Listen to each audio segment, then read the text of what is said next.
ঘূর্ণিঝড়ের সময় একটি দোয়া পরে আল্লাহর কাছে যা চাইবেন আল্লাহ আপনাকে তাই দান করে দেবে ইনশাআল্লাহ। আল্লাহর কসম করে বলছি, আল্লাহর কসম করে বলছি, আপনি যদি ঘূর্ণিঝড় বৃষ্টির সময় এই দোয়াটি রাসূলুল্লাহ শিখানো আমল করে আল্লাহর কাছে চাইতে পারেন, ঋণগ্রস্ত আছেন, সন্তান কথা শুনছে না, ভালোবাসার মানুষ আপনাকে ভুলে গিয়েছে, আপনার সংসারে শান্তি নাই, ইনকাম করেন এত লাখ টাকা কিন্তু কোনো আয় বরকত পাচ্ছেন না, ব্যবসায় লস, সবকিছুতে লস, আজকে আমলটি করেন ইনশাআল্লাহ আপনি ফলাফল পেয়ে যাবেন।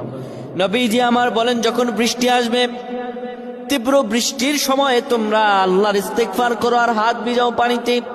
বৃষ্টির পানিতে হাত ভিজিয়ে আপনি পড়বেন আল্লাহুম্মা সাইয়্যিবান নাফিআ, আল্লাহুম্মা সাইয়্যিবান নাফিআ, আল্লাহুম্মা সাইয়্যিবান নাফিআ। সুবহানাল্লাহ। আল্লাহ আপনার ভাগ্য খুলে দেবে।